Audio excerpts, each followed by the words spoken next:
Mister Antony Rai, நான் வங்காள பெருங்கடல் நடுவுல முக்கியமான டீல் பேசிட்டு இருக்கும்போது சார்லஸ் என்ன கூப்பிட்டு ராய் கோக்க ப்ராப்ளம் தும் சாவோ செக் करता है वाट अपन बोल रही करता है சொன்னாரு. சொல்லுங்க, என்ன பிரச்சனை? ஏனுங்க உங்களை பார்த்தா என்ற பாடி ஸ்நேகித மாதிரி தெரியுங்க. நம்மளுக்கு எந்த ஒரு தேவையில்லாத பேச்சு வேணாம். என்ன பிரச்சனை மட்டும் சொல்லுங்க. அட ஒண்ணும் இல்லைங்க. ஏட்டே ஒருத்தர் ரொம்ப நாளா குடைச்சல் கொடுக்குறாருங்க. அவரால் எதுவும் பிரச்சனை வராம பாத்துக்கணுங்க. நான் பாத்துக்கிறேன், விடுங்க. ஆனா போலீஸ் அவ்வளவு சாதாரணமா தொட முடியாது. அட இதே தானுங்க அவனு சொல்லுவான்.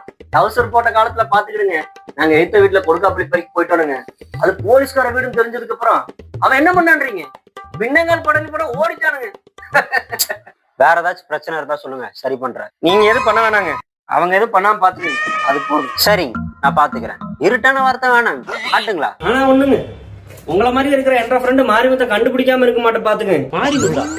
ஏனுங்க நீங்க இந்த மொக்க மகா ரங்கசாமிங்களா? ஆமாங்க, உன்ற பேச்ச வச்சா நான் கண்டுபிடிச்சல. நீ இப்பதான் நீ கண்டுபிடிக்கிறியா? 10 வருஷமாச்சுல, அடையாளமே தெரியல. எப்படி இருக்கிறீங்க? நீயே பாக்குறல்ல, நீ ஏன் வெளிநாட்டு போய் நல்லா இருப்பேன்னு பார்த்தேன். ஆனா நீயே இப்படி இருக்கிற.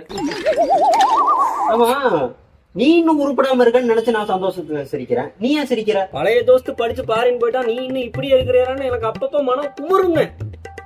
ஆனா நீங்களே இப்படி இருக்கிறீங்கன்னு நினைக்கும் போது மனசுக்கு நிறைவா இருக்குதுங்க. ஒண்ணுமே இல்ல.